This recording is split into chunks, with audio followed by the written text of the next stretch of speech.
Hey guys, it's Carly. Welcome back to my channel and welcome to today's video where I am going to show you my May bullet journal creation and flip through, as well as talking to you about some different ideas of things that you can incorporate into your own bullet journal. So if you're keen to see that, then grab yourself a cuppa and let's get into it. So first things first, I was super proud of my April Easter themed bullet journal spread, and I really wanted to create something just as good for May. So I started off with some pretty high hopes.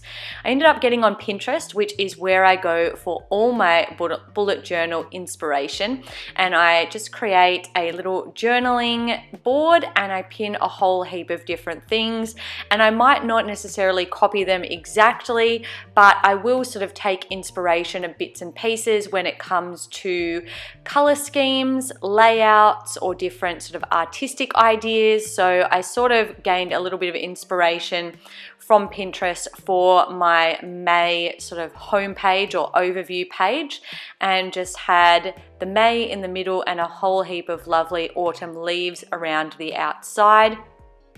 One thing that you'd think that I would learn by now, considering that it's the 5th month of me doing bullet journaling this year, is that there is such a benefit to getting a lead pencil and drawing in lead pencil first. But I seem to just always skip that step and go straight to the markers or my colored pencils. And if you see me doing it in June, please give me a hardcore slap, because I really need that little reminder. I have a tendency to make a fair few mistakes. So considering that it is autumn or fall over in Australia, I really wanted to continue on with that kind of cozy fall theme.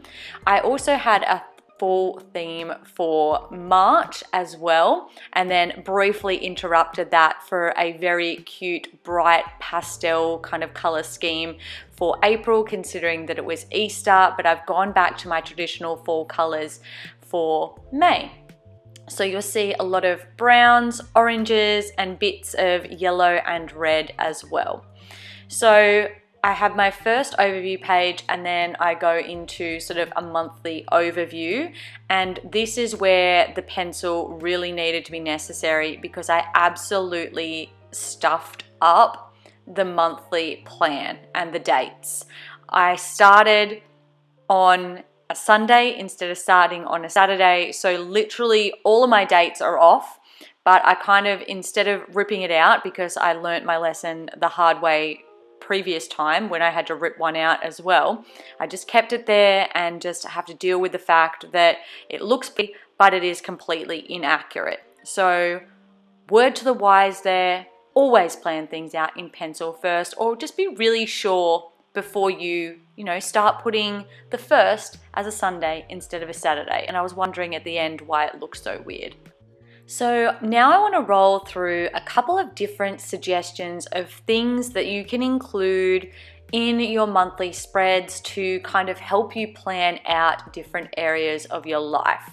So if you look back on my previous months, some things that you'll see that I've incorporated is I sometimes like to have an important dates section. This is particularly true if I've got a busy month coming up and I've got birthdays or different events that I want to go to. Having those important dates will just remind me of all the things and obligations that I have planned throughout the month.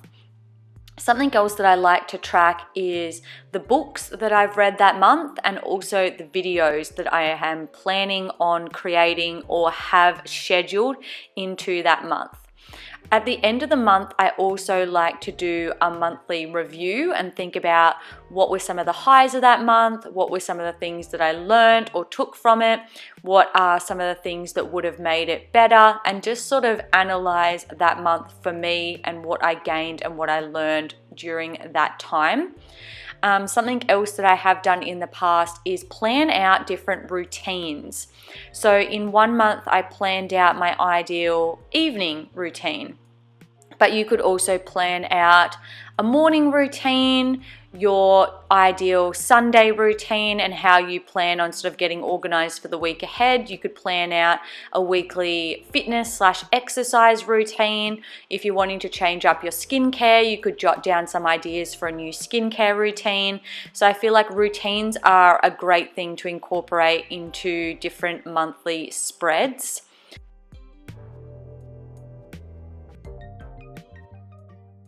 In addition to different sorts of routines, goals, habits, and all of these sorts of things, you could also create a wish list, and it could be of things that you want to buy, or it could be a travel wish list of places that you want to travel to. Obviously, we're not traveling internationally at this point, but it could be local areas or local hotspots that you want to explore, different sort of natural surrounds or different towns in your area that you haven't been to. You could also make a savings plan and sort of set yourself a little bit of a savings goal and think about the different strategies that you could incorporate in order to help you reach that savings goal.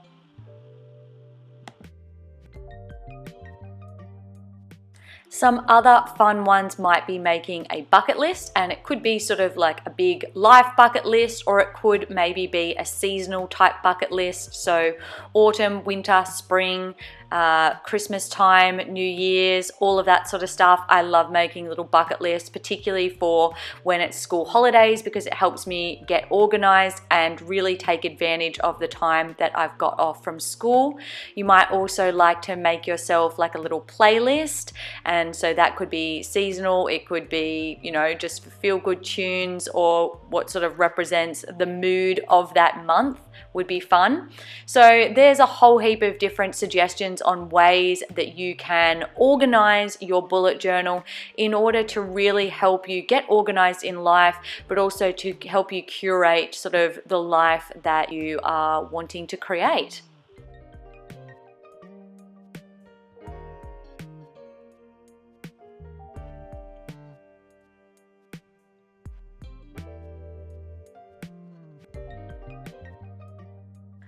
So as you can see here, this is my final product. So on my title page, I've just got the month, the monthly plan, and then a little spot for a mantra.